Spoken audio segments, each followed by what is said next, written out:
এমন কোনো মানুষ আছেন এই সংসারে যার অসুখ করে না? প্রত্যেক মানুষ কখনো না কখনো অবশ্যই অসুস্থ হয়েছে, তার এই শরীর রোগের শিকার অবশ্যই হয়েছে। এবারে দেখুন, এই রোগ আসে আবার এই রোগ চলেও যায়, কিন্তু সেই রোগ আমাদের কষ্ট দিতে কেন সক্ষম হয়? কারণ হলো স্বচ্ছতা। যদি এই স্বচ্ছতা শরীরে না থাকে তাহলে মানুষকে শারীরিক কষ্ট পেতেই হবে। ঠিক সেইভাবেই অত্যন্ত প্রয়োজনীয় হলো এই স্বচ্ছতা যেন মনেও থাকে। যদি এই স্বচ্ছতা মনে না থাকে তাহলে মানুষ চারিত্রিকভাবে কষ্ট সহ্য করেন। এবারে নিবারণ কি হতে পারে? বড়ই সহজ এর উপশম। যদি রোগ শরীরে হয় তাহলে সর্বপ্রথম স্বচ্ছতা বজায় রাখতে শিখুন, এই শরীরকে পরিষ্কার রাখতে শিখুন। বিচক্ষণতার সাথে এই রোগের সম্মুখীন হন, ভয় পাওয়ার কোনো দরকার নেই। ব্যায়াম করতে থাকুন, সব ঠিক হয়ে যাবে। সেইভাবেই যদি এই অসুখ মনে হয় তাহলে কি করা যায়? সর্বপ্রথম তার আধারের উপরে নজর দিন। আপনার এই আধারই হলো আপনার আহার। যা আপনি আহার করবেন সেরকমই মানুষ হয়ে উঠবেন। সেইভাবেই আপনি যেরকম ভাবেন সেরকমই মানুষ হয়ে উঠবেন।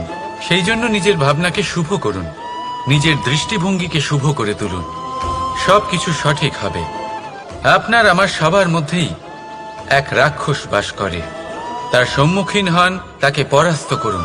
তাহলে এই রোগ সে শরীরেই হোক বা মনের মধ্যে, যদি সঠিক সময় তাকে আটকানো না যায় তাহলে যে কোনো সময় তা মহামারীর রূপ ধারণ করবে। সেই জন্য সাবধানে থাকুন, সুস্থ থাকুন। একজন মানুষ অন্য মানুষের সাথে শত্রুতা করে বসেন, দুজন ঘনিষ্ঠ বন্ধু। এমনও এক সময় আসতে পারে যখন এনারা একে অপরের শত্রু হয়ে ওঠেন। এর অনেকগুলো কারণ হতে পারে, কিন্তু মূল কারণ হলো আলোচনা। আগে হ্যাঁ, আপনি যদি কারোর বিষয়ে আলোচনা করেন তাহলে সে আপনার শত্রু হয়ে যেতে পারে। এবার মনে একটা প্রশ্ন আসতে পারে যে এইটা কিভাবে সম্ভব হতে পারে? আলোচনা, এটা তো অত্যন্ত জরুরি। যদি আমি নিজের বন্ধুর খারাপ কাজের বিষয়ে আলোচনাই না করি তাহলে সে শুধরবে কি করে? কথা সত্যি যে আলোচনা আবশ্যক, কিন্তু তার থেকেও বেশি গুরুত্বপূর্ণ এবং আবশ্যক হলো আপনার এই সিদ্ধান্ত। সিদ্ধান্ত এটাই যে আপনার এই আলোচনা কোন স্থানে করবেন। যদি এটা সবার সামনে করবেন ভাবেন তাহলে তা অপমানও হয়ে যেতে পারে। যদি এটা আলাদাভাবে করেন তাহলে তা পরামর্শ হয়ে যায়। অপমান কেউ স্বীকার করতে পারেন না, কিন্তু পরামর্শ সকলের ভালো লাগে। তাহলে যদি আপন কারোর জন্য ভালো কিছু চান, কাউকে শুধরে দিতে চান, আর আপনার মনে হয় আলোচনা আবশ্যক, তাহলে সর্বপ্রথম সময়, পরিস্থিতি আর স্থানের কথা মনে রাখবেন। নয়তো এই আলোচনা আপনাকে খুব ভোগাতে পারে। কোনো ব্যক্তির নির্মাণ হয় কিভাবে?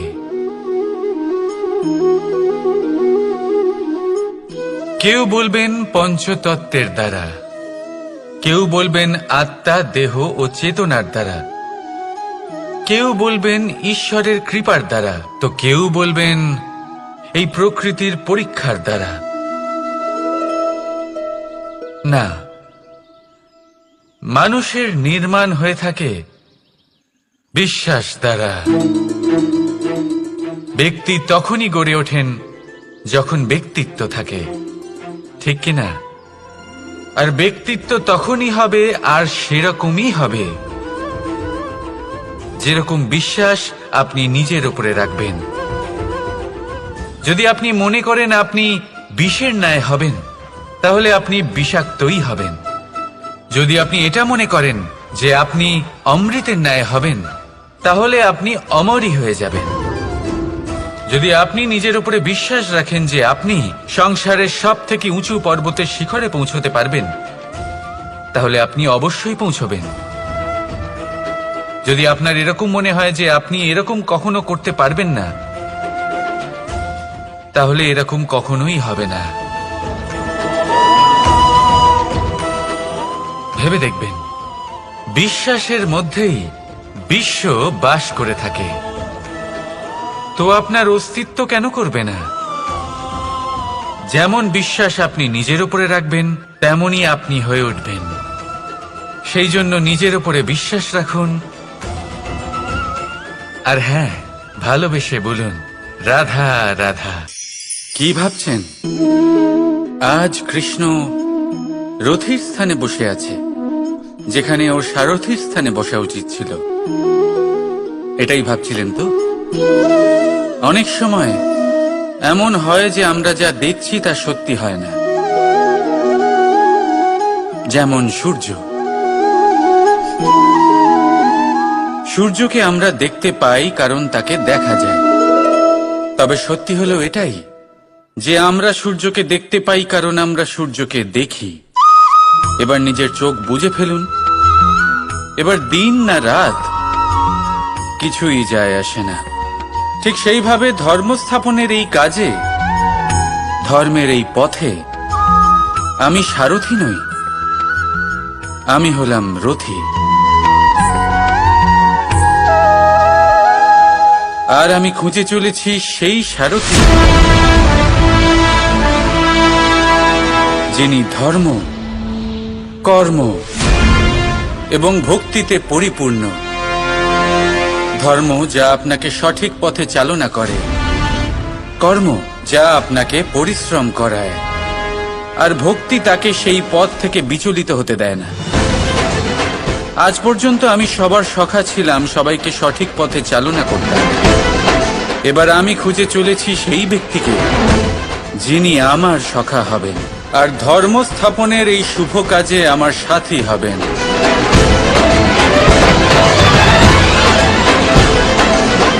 বন্দে কর্মা, বন্দে ধর্মা,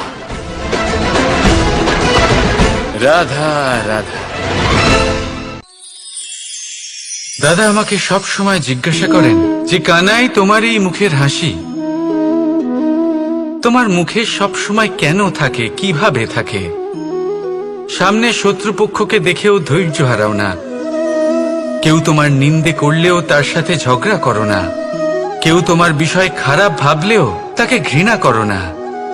কিভাবে আর কেন করো? আপনার মনেও নিশ্চয়ই এই প্রশ্ন আসে। এবারে বলি, এর উত্তর অত্যন্ত সরল।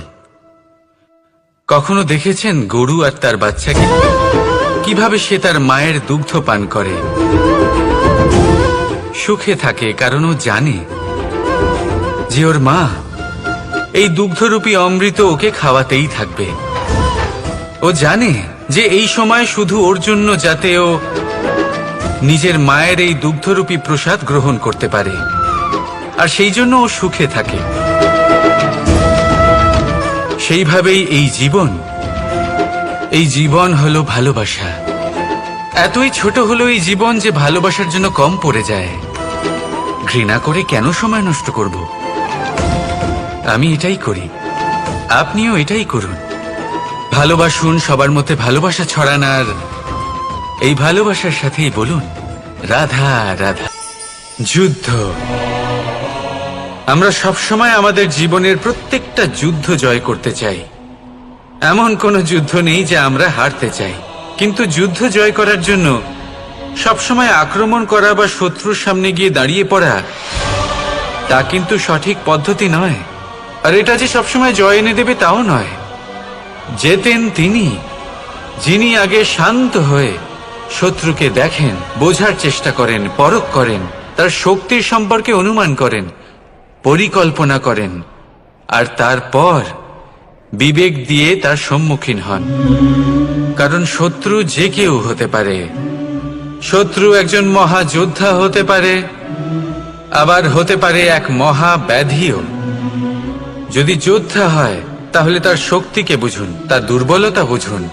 আর যদি ব্যাধি হয় তাহলে তার ছড়ানোর কারণ বুঝুন, আর তারপর সেই কারণের উপর প্রহার করুন। রোগ মুক্ত হয়ে যাবে, আর তাকে পরাস্ত করা অত্যন্ত সহজ হয়ে যাবে। মনে রাখবেন, প্রত্যেক যুদ্ধ কিন্তু সীমান্তে লড়া হয় না। কিছু যুদ্ধ এমনও হয় যাতে ঘরে বসে জয়লাভ করা সম্ভব। তাহলে আপনিও এই যুদ্ধ জিতুন, আর আমার সাথে ভালোবেসে বলুন, রাধা রাধা। বর্ণমালার সব থেকে প্রথম অক্ষর হলো ক। হয়তো সেই জন্যই এই জীবনের, এই সংসারের সব থেকে প্রথম এবং গুরুত্বপূর্ণ জিনিস হলো কর্ম। এবার এই কর্ম আসলে কি? জন্মগ্রহণ থেকে মৃত্যু পর্যন্ত এই জীবনকালে মানুষ যা কিছু করে থাকেন সেটাই হলো ওনার কর্ম। এটা যা কিছু হতে পারে, দয়া করে দান করা ভিক্ষা, আবার ছলনা করার বাসনা নিয়ে বলা কোনো মিথ্যা। এবার একটা মানুষের কর্ম সমগ্র মানব জাতির প্রারব্ধ নির্ধারিত করতে পারে। এতটাই শক্তি থাকে এই কর্মে। যদি কথা বলা হয় ধর্ম স্থাপনের সারথীর, তাহলে তার সব থেকে গুরুত্বপূর্ণ গুণ হলো তার কর্ম। সেজন্য আমি খুঁজে চলেছি এমন একজন ব্যক্তি যিনি শুধু বীর নন, যিনি কর্মবীর। কারণ এই রথের দড়ি হোক বা সংসারের আশা, এই দুটোই তিনি সামলাতে পারবেন। এবার এটাই দেখতে হবে এই স্বয়ম্বরে এমন কোন ব্যক্তি আছেন যিনি নিজের এই কর্মকে পূর্ণ নিষ্ঠার সাথে পালন করতে পারেন। আসুন আমার সাথে ভালোবেসে বলুন, রাধা রাধা। পলায়ন করা অর্থাৎ পালিয়ে যাওয়া, কোনো পরিস্থিতি বা বিপদের থেকে মুখ ঘুরিয়ে পালিয়ে যাওয়া। অনেক সময় আমরা জীবনে এটা করে থাকি, অনেক সময় সেটা উচিত, কারণ সব থেকে শ্রেষ্ঠ যুদ্ধ হলো সেটাই যা কখনো লড়াই হয়নি। কিন্তু যদি আপনার পালিয়ে যাওয়ার ফলে এদিকে পাপ বৃদ্ধি পেতে থাকে, তাহলে সেই পলায়ন হলো অনুচিত। সেখানে যুদ্ধ করা অতি আবশ্যক হয়ে ওঠে। শান্তি সবাই চান, শান্তি হলো সর্বশ্রেষ্ঠ। আর কখনো কখনো এই শান্তিকে বজায় রাখার জন্য মহাযুদ্ধ লড়তে হতে পারে। যদি আপনি পলায়ন করেন নিজের স্বার্থের থেকে, তাহলে উচিত কাজ, বরং শ্রেষ্ঠ। কিন্তু যদি আপনি পলায়ন করেন ধর্ম স্থাপনার কাজ থেকে, তা উচিত নয়। এই সংসারের ভাগ্যের মঙ্গলের জন্য অনেক সময় অনিমন্ত্রিত স্বয়ম্বরে যেতে হয়, কারণ ধর্ম স্থাপনার এই কাজ পলায়ন করে নয়, কর্মের পালন করে করতে হয়। তাহলে পলায়ন করুন স্বার্থের থেকে, কুকর্মের থেকে, কুচিন্তার থেকে, অহংকার থেকে, আর পালন করুন ধর্মের, পালন করুন কর্মের। বন্দে ধর্মা, বন্দে কর্মা। রাধা রাধা। প্রতিজ্ঞা ছোট একটা শব্দ, কিন্তু এর মধ্যে শক্তি অনেক থাকে। যে ব্যক্তি প্রতিজ্ঞা পালন করেন তাতে অটল থাকেন, সংসার তাকে সম্মান করে। আর যে ব্যক্তি এটা করতে পারেন না, তিনি বদনামের ভাগীদার হয়ে যান। এবার এটা আমরা সবাই জানি, কিন্তু দেখুন এই প্রতিজ্ঞার পালন কি যে কোনো পরিস্থিতিতে সে যাই হোক না কেন করা উচিত? অর্থাৎ সংসার এদিক থেকে ওদিক হয়ে যাক, কিন্তু আমি আমার প্রতিজ্ঞায় অটল থাকব, এটা কি উচিত? এবার এটা আমরা বুঝবো একটা উদাহরণের দ্বারা। ধরুন আপনি আজ একটা প্রতিজ্ঞা নিলেন, বনের একটা সিংহকে আপনি রক্ষা করবেন। এ তো খুব ভালো কথা যে আপনি কারোর প্রাণ রক্ষা করবেন। আপনি শিকারীর হাত থেকে ওকে রক্ষা করবেন, ওকে বিপদের হাত থেকে রক্ষা করবেন। এতে প্রকৃতির ভারসাম্য বজায় থাকবে। কিন্তু যদি এই সিংহ নির্দোষদের ওপর আক্রমণ করে, তখনও কি এর প্রাণ রক্ষা করা উচিত হবে? তখনও কি নিজের প্রতিজ্ঞায় অটল থাকা উচিত হবে? না, কারণ তখন এটা পাপে পরিণত হবে। কোন রকম প্রতিজ্ঞা, কোন রকম প্রতিশ্রুতি যদি এই প্রকৃতির ধ্বংসতে সহায়ক হয়, যদি ভারসাম্য নষ্ট হয়, তাকে ওখানেই ভেঙে দেওয়া উচিত। আর এটা আপনাকে শিখতেই হবে, সময়ের সাথে আপনাকে বদলাতে হবেই। কারণ যিনি সময়ের সাথে বদলান না, সেই প্রকৃতি তার ব্যক্তিত্ব বদলে দেন। মনে রাখবেন, সেটাই হলো প্রতিজ্ঞা, সেটাই হলো প্রতিশ্রুতি যা এই সংসারের মঙ্গল করে। নয়তো সেটা হলো পাপ, যে পাপের শাস্তি প্রকৃতি আপনাকে অবশ্যই দেবে। তাহলে আসুন আমার সাথে বলুন, বন্দে ধর্মা বন্দে কর্মা,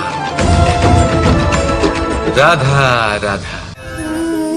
এই স্বয়ম্বরে আসার আমার একটাই উদ্দেশ্য ছিল, আমার এই ধর্ম স্থাপন করার কাজের জন্য একজন সারথি নির্বাচন করা।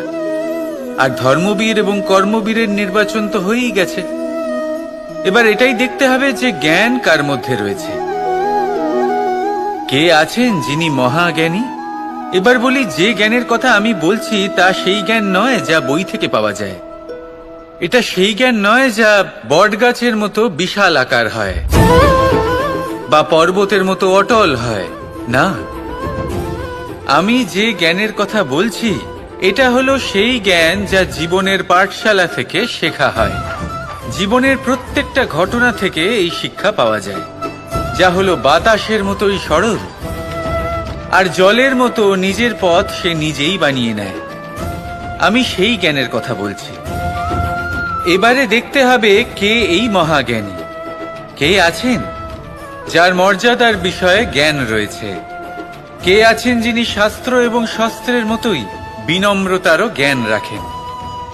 এমন কে আছেন সেটাই তো দেখতে হবে, কারণ ধর্মের এই রথকে অগ্রসর করার জন্য জ্ঞানের চাকা অত্যন্ত গুরুত্বপূর্ণ। তাহলে আসুন আমার সাথে ভালোবেসে বলুন, রাধা রাধা। যদি সন্তান কোনো দুষ্কর্ম করে, তাহলে সেই অপরাধ শুধু কি সেই সন্তানের?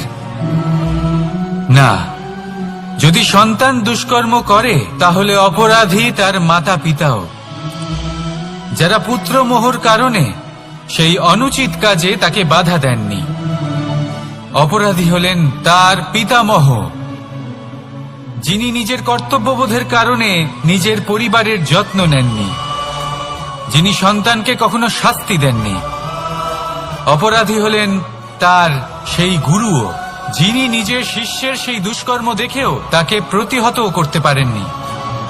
একজন হবু রাজার কর্তব্য হলো নিজের প্রজার কাছে সে যেন এক উদাহরণ প্রস্তুত করতে পারে, কিন্তু যদি এত অনুচিত উদাহরণ প্রস্তুত হয়ে থাকে, তাহলে মা বাবার, বাড়ির বয়োজ্যেষ্ঠদের কর্তব্য হলো ওনারা যেন সেটা সেখানেই থামান,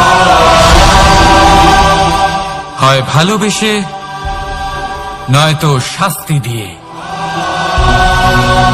যদি না থামানো হয় তাহলে মহাভারত অবশ্যম্ভাবী।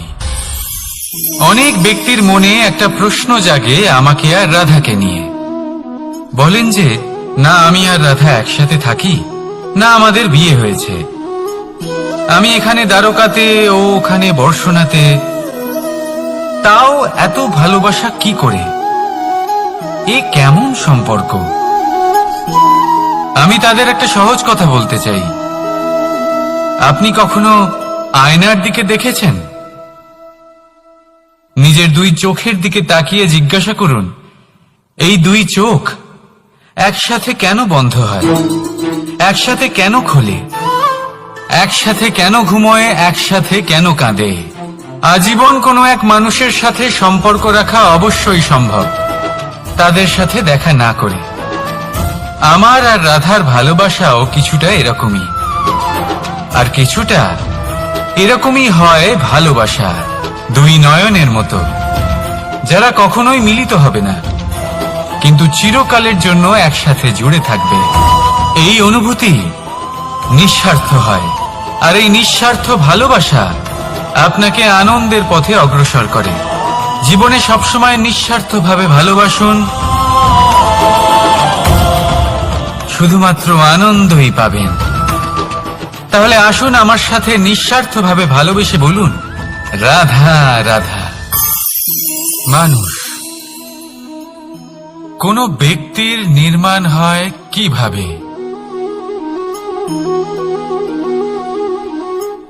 কেউ বলবেন পঞ্চতত্ত্বের দ্বারা, কেউ বলবেন আত্মা, দেহ ও চেতনার দ্বারা, কেউ বলবেন ঈশ্বরের কৃপার দ্বারা, তো কেউ বলবেন এই প্রকৃতির পরীক্ষার দ্বারা। না, মানুষের নির্মাণ হয়ে থাকে বিশ্বাস দ্বারা। ব্যক্তি তখনই গড়ে ওঠেন যখন ব্যক্তিত্ব থাকে, ঠিক কিনা? আর ব্যক্তিত্ব তখনই হবে আর সেরকমই হবে যেরকম বিশ্বাস আপনি নিজের উপরে রাখবেন। যদি আপনি মনে করেন আপনি বিষের ন্যায় হবেন, তাহলে আপনি বিষাক্তই হবেন। যদি আপনি এটা মনে করেন যে আপনি অমৃতের ন্যায় হবেন, তাহলে আপনি অমরই হয়ে যাবেন। যদি আপনি নিজের উপরে বিশ্বাস রাখেন যে আপনি সংসারের সব থেকে উঁচু পর্বতের শিখরে পৌঁছতে পারবেন, তাহলে আপনি অবশ্যই পৌঁছবেন। যদি আপনার এরকম মনে হয় যে আপনি এরকম কখনো করতে পারবেন না, তাহলে এরকম কখনোই হবে না। ভেবে দেখবেন, বিশ্বাসের মধ্যেই বিশ্ব বাস করে থাকে, তো আপনার অস্তিত্ব কেন করবে না? যেমন বিশ্বাস আপনি নিজের উপরে রাখবেন, তেমনই আপনি হয়ে উঠবেন। সেই জন্য নিজের উপরে বিশ্বাস রাখুন, আর হ্যাঁ, ভালোবেসে বলুন রাধা রাধা। यदा यदा हि धर्मस्य ग्लानिर्भवति भारत अभ्युत्थानं अधर्मस्य तदात्मानं सृजाम्यहम्। যখন যখন পৃথিবীতে পাপ বাড়ে, ধর্মের হানি হয়, তখন তখন আমি আসি। এটা তো আপনারা সবাই জানেন, কিন্তু এটা কখনো ভেবে দেখেছেন যে কেন আমি এই মর্তলোকের প্রাণী হিসেবেই অবতীর্ণ হই? কেন আমি মানুষ রূপে আপনাদের মাঝেই থাকি? আজ বলছি, সংসারে পাপ আর পুণ্য সমতা বজায় রাখে, কিন্তু যখন পাপ তার সীমা পার করে যায়, আমাকে আসতেই হয়। কারণ এই যে আপনারা আমাকে বিস্মৃত হন। আশ্চর্য হবেন না, আমি আপনাদের মধ্যেই থাকি, শুধু আপনারা নিজেদের অন্তরে থাকা পরমাত্মাকে বিস্মৃত হন। এই জন্য আমাকে আসতে হয় আপনাদের এটা বলতে, সমস্ত শক্তি আপনাদের মধ্যেই আছে। কিন্তু আপনারা কি করেন? আমাকে সম্মান করেন, আমাকে পুজো করেন, আর শক্তি প্রার্থনা করেন, বিভিন্ন রকমের চাহিদা আমার সম্মুখে রাখেন। আমার আপনার শ্রদ্ধায় কোনো আপত্তি নেই। আমার আপত্তি আছে সেই ভাবনায় যা আপনাকে দুর্বল করে দেয়। পরমাত্মার উপর শ্রদ্ধা রাখুন, কিন্তু নিজের আত্মার উপরও বিশ্বাস রাখুন, কারণ এই সংসারে এমন কিচ্ছু নেই যা আপনারা করতে পারবেন না। প্রতি নরের মধ্যে নারায়ণ বিরাজ করেন, আর প্রতি নারীর মধ্যে লক্ষ্মী। তাহলে চিনুন নিজের অন্তরের নারায়ণকে, আর বদলে দিন সময়ের চক্রব্যূহ। আমি খুশি হব জেনে আমার অবতীর্ণ হওয়ার বাস্তবিক প্রয়োজন আপনারা বুঝতে পেরেছেন। এখন শঙ্কা ত্যাগ করে শঙ্কর হয়ে যান, না হলে পাথরের মতো বেঁচে থাকতে হবে। রাধা রাধা। এমন কোন মানুষ আছেন এই সংসারে যার অসুখ করে না? প্রত্যেক মানুষ কখনো না কখনো অবশ্যই অসুস্থ হয়েছে, তার এই শরীর রোগের শিকার অবশ্যই হয়েছে। এবারে দেখুন, এই রোগ আসে, আবার এই রোগ চলেও যায়, কিন্তু সেই রোগ আমাদের কষ্ট দিতে কেন সক্ষম হয়? কারণ হলো স্বচ্ছতা। যদি এই স্বচ্ছতা শরীরে না থাকে, তাহলে মানুষকে শারীরিক কষ্ট পেতেই হবে। ঠিক সেইভাবেই অত্যন্ত প্রয়োজনীয় হলো এই স্বচ্ছতা যেন মনেও থাকে। যদি এই স্বচ্ছতা মনে না থাকে, তাহলে মানুষ চারিত্রিকভাবে কষ্ট সহ্য করেন। এবারে নিবারণ কি হতে পারে? বড়ই সহজ এর উপশম। যদি রোগ শরীরে হয়, তাহলে সর্বপ্রথম স্বচ্ছতা বজায় রাখতে শিখুন, এই শরীরকে পরিষ্কার রাখতে শিখুন। বিচক্ষণতার সাথে এই রোগের সম্মুখীন হন, ভয় পাওয়ার কোনো দরকার নেই। ব্যায়াম করতে থাকুন, সব ঠিক হয়ে যাবে। সেইভাবেই যদি এই অসুখ মনে হয় তাহলে কি করা যায়? সর্বপ্রথম তার আধারের উপরে নজর দিন। আপনার এই আধারই হলো আপনার আহার। যা আপনি আহার করবেন সেরকমই মানুষ হয়ে উঠবেন। সেইভাবেই আপনি যেরকম ভাবেন সেরকমই মানুষ হয়ে উঠবেন। সেই জন্য নিজের ভাবনাকে শুভ করুন, নিজের দৃষ্টিভঙ্গিকে শুভ করে তুলুন, সবকিছু সঠিক হবে। আপনার আমার সবার মধ্যেই এক রাক্ষস বাস করে, তার সম্মুখীন হন, তাকে পরাস্ত করুন। তাহলে এই রোগ সে শরীরেই হোক বা মনের মধ্যে, যদি সঠিক সময় তাকে আটকানো না যায় তাহলে যে কোনো সময় তা মহামারীর রূপ ধারণ করবে। সেই জন্য সাবধানে থাকুন, সুস্থ থাকুন। একজন মানুষ অন্য মানুষের সাথে শত্রুতা করে বসেন, দুজন ঘনিষ্ঠ বন্ধু। এমনও এক সময় আসতে পারে যখন এনারা একে অপরের শত্রু হয়ে ওঠেন। এর অনেকগুলো কারণ হতে পারে, কিন্তু মূল কারণ হলো আলোচনা। আগে হ্যাঁ, আপনি যদি কারোর বিষয়ে আলোচনা করেন তাহলে সে আপনার শত্রু হয়ে যেতে পারে। এবার মনে একটা প্রশ্ন আসতে পারে যে এটা কিভাবে সম্ভব হতে পারে? আলোচনা, এটা তো অত্যন্ত জরুরি।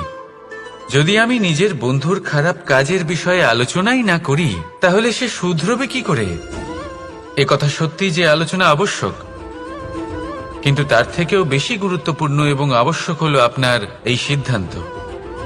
সিদ্ধান্ত এটাই যে আপনার এই আলোচনা কোন স্থানে করবেন। যদি এটা সবার সামনে করবেন ভাবেন, তাহলে তা অপমানও হয়ে যেতে পারে। যদি এটা আলাদাভাবে করেন তাহলে তা পরামর্শ হয়ে যায়।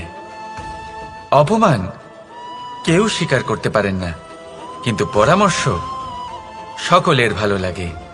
তাহলে যদি আপন কারোর জন্য ভালো কিছু চান, কাউকে শুধরে দিতে চান, আর আপনার মনে হয় আলোচনা আবশ্যক, তাহলে সর্বপ্রথম সময়, পরিস্থিতি আর স্থানের কথা মনে রাখবেন।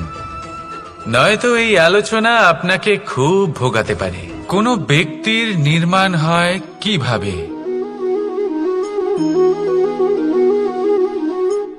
কেউ বলবেন পঞ্চতত্ত্বের দ্বারা, কেউ বলবেন আত্মা, দেহ ও চেতনার দ্বারা, কেউ বলবেন ঈশ্বরের কৃপার দ্বারা, তো কেউ বলবেন এই প্রকৃতির পরীক্ষার দ্বারা। না, মানুষের নির্মাণ হয়ে থাকে বিশ্বাস দ্বারা। ব্যক্তি তখনই গড়ে ওঠেন যখন ব্যক্তিত্ব থাকে, ঠিক কিনা? আর ব্যক্তিত্ব তখনই হবে আর সেরকমই হবে যেরকম বিশ্বাস আপনি নিজের উপরে রাখবেন। যদি আপনি মনে করেন আপনি বিষের ন্যায় হবেন, তাহলে আপনি বিষাক্তই হবেন। যদি আপনি এটা মনে করেন যে আপনি অমৃতের ন্যায় হবেন, তাহলে আপনি অমরই হয়ে যাবেন। যদি আপনি নিজের উপরে বিশ্বাস রাখেন যে আপনি সংসারের সব থেকে উঁচু পর্বতের শিখরে পৌঁছতে পারবেন, তাহলে আপনি অবশ্যই পৌঁছবেন। যদি আপনার এরকম মনে হয় যে আপনি এরকম কখনো করতে পারবেন না, তাহলে এরকম কখনোই হবে না। ভেবে দেখবেন, বিশ্বাসের মধ্যেই বিশ্ব বাস করে থাকে, তো আপনার অস্তিত্ব কেন করবে না? যেমন বিশ্বাস আপনি নিজের উপরে রাখবেন, তেমনই আপনি হয়ে উঠবেন। সেই জন্য নিজের উপরে বিশ্বাস রাখুন, আর হ্যাঁ, ভালোবেসে বলুন রাধা রাধা। কি ভাবছেন?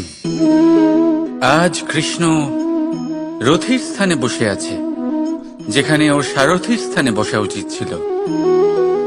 এটাই ভাবছিলেন তো? অনেক সময় এমন হয় যে আমরা যা দেখছি তা সত্যি হয় না। যেমন সূর্যকে আমরা দেখতে পাই কারণ তাকে দেখা যায়, তবে সত্যি হলো এটাই যে আমরা সূর্যকে দেখতে পাই কারণ আমরা সূর্যকে দেখি। এবার নিজের চোখ বুজে ফেলুন। এবার দিন না রাত কিছুই যায় আসে না। ঠিক সেইভাবে ধর্ম স্থাপনের এই কাজে, ধর্মের এই পথে আমি সারথি নই, আমি হলাম রথী। আর আমি খুঁজে চলেছি সেই সারথি যিনি ধর্ম, কর্ম এবং ভক্তিতে পরিপূর্ণ।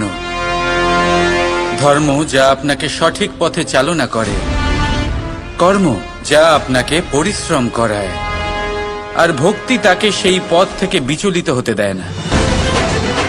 আজ পর্যন্ত আমি সবার সখা ছিলাম, সবাইকে সঠিক পথে চালনা করতাম। এবার আমি খুঁজে চলেছি সেই ব্যক্তিকে যিনি আমার সখা হবেন আর ধর্ম স্থাপনের এই শুভ কাজে আমার সাথী হবেন।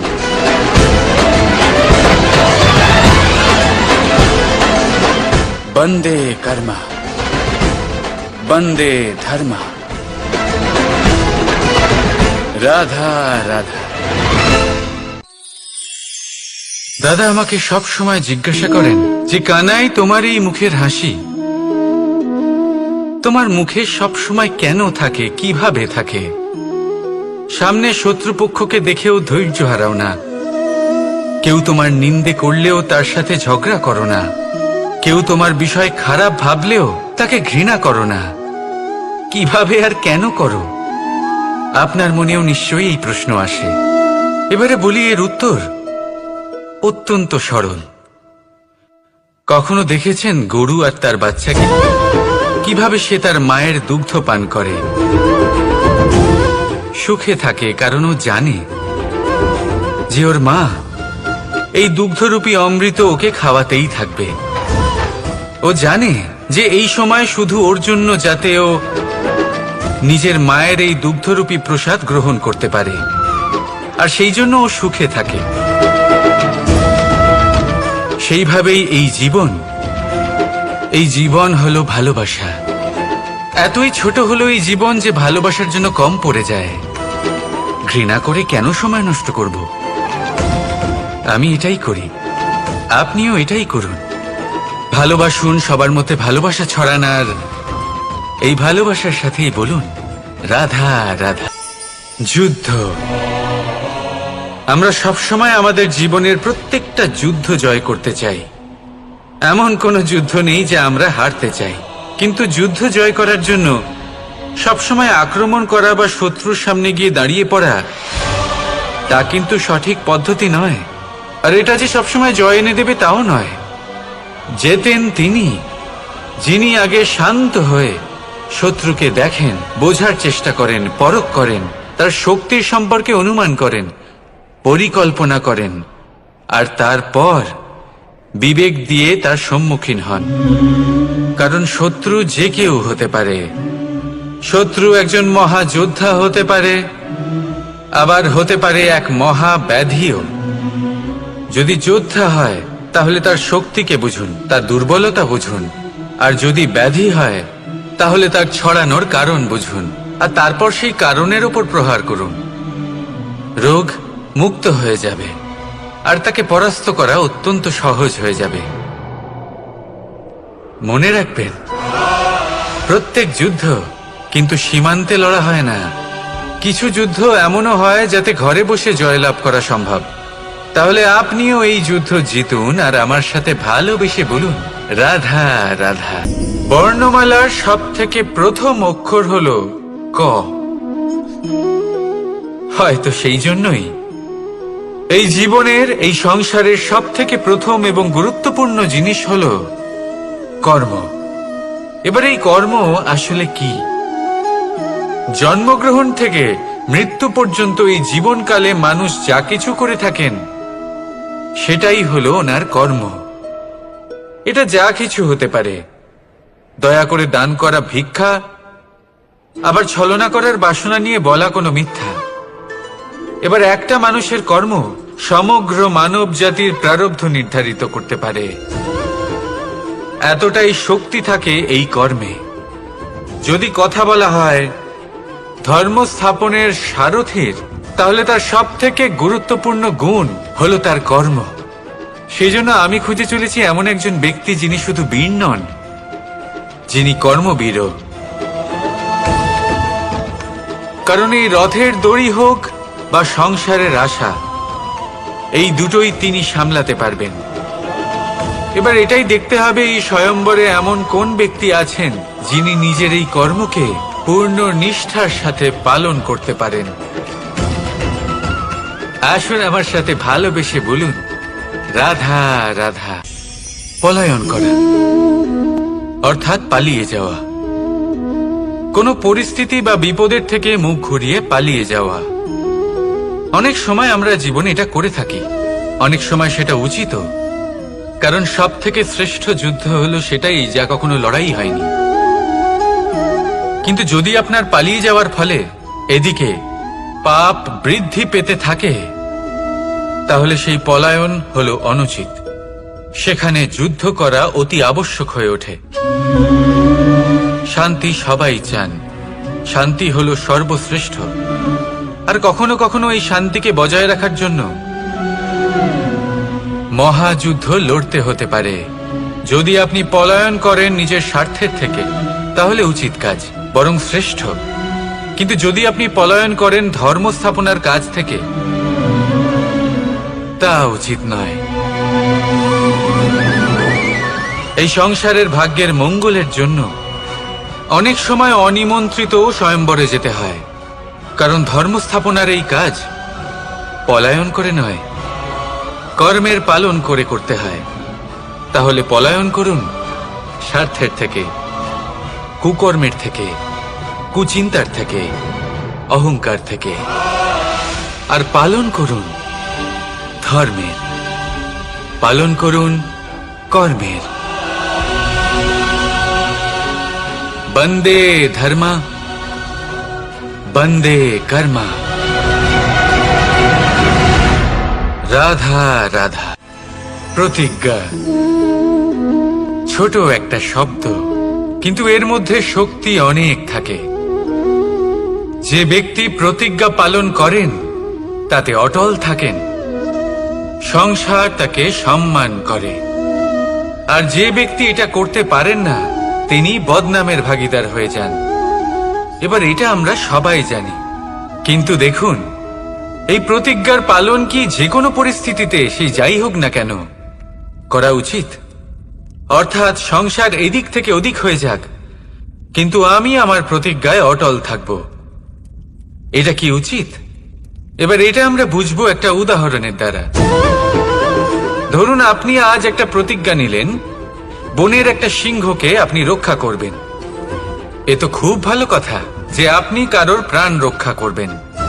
আপনি শিকারীর হাত থেকে ওকে রক্ষা করবেন, ওকে বিপদের হাত থেকে রক্ষা করবেন। এতে প্রকৃতির ভারসাম্য বজায় থাকবে।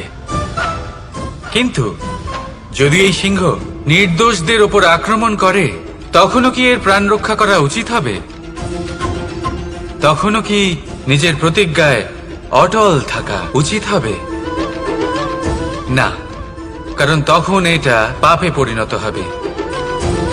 কোন রকম প্রতিজ্ঞা, কোন রকম প্রতিশ্রুতি যদি এই প্রকৃতির ধ্বংসতে সহায়ক হয়, যদি ভারসাম্য নষ্ট হয়, তাকে ওখানেই ভেঙে দেওয়া উচিত।